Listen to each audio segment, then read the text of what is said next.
মেয়েদের জীবন। বাড়ি থেকে দেখাশোনা করে বিয়ে দেওয়ার পর যদি সংসার ভেঙে যায়, কি করবি বল? তোর ভাগ্যই খারাপ। নিজের পছন্দ মতো বিয়ে করার পর সংসার ভাঙলে নিজে বেশি বুঝে গেছিল, ঠিকই হয়েছে। এখনো কিছু কিছু মেয়েদেরকে এমনই শুনতে হয়, তাই না বন্ধুরা? আমাদের সমাজটা এরকমই, তাই নিজের মতো করে বাঁচো। সমাজ তোমার চোখের জলের ভাগ নেবে না কোনো দিনই। আশা করছি তোমরা সবাই ভালো আছো। তোমাদের ভালোবাসায় আমিও ভালো আছি। তো আমি আজকে কেন এরকম ভিডিও করছি জানো? কিছু কিছু মানুষের স্বপ্ন, আশা, পছন্দ থাকে, ঠিক তেমনই আমার পছন্দ ভিডিও। তাই আমার ভিডিও নিয়ে অনেকে অনেক কথা বলে। আমার সব কাজ বজায় রেখে ইচ্ছাটাকে পূরণ করি। আমার শাশুড়ি দোকানে থাকে, তাই বাড়িতে আমাকেই সব সামলাতে হয়। কেউ বিছানাটাও গোছায় না, সব কিছু আমি করি।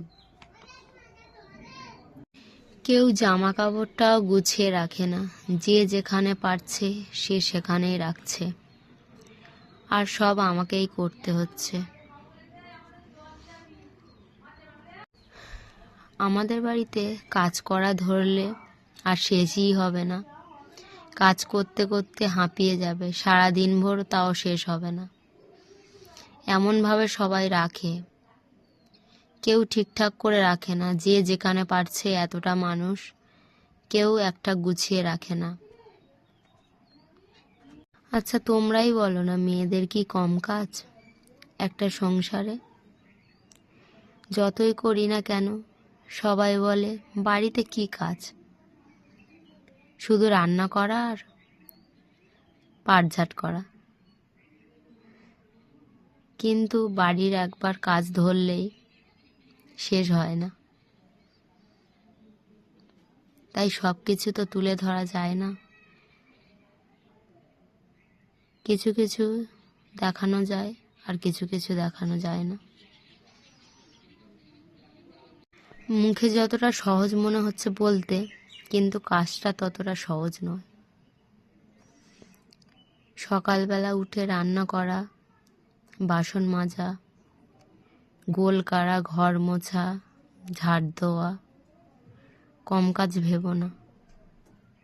যারাই করে তারাই জানে যে কতটা কষ্ট। আবার দুটো বাচ্চাকে সামলানো। তাই বলছি, দূর থেকে যেটা দেখা যায় আসলে সেটা নয়, যে করে সেই বোঝে।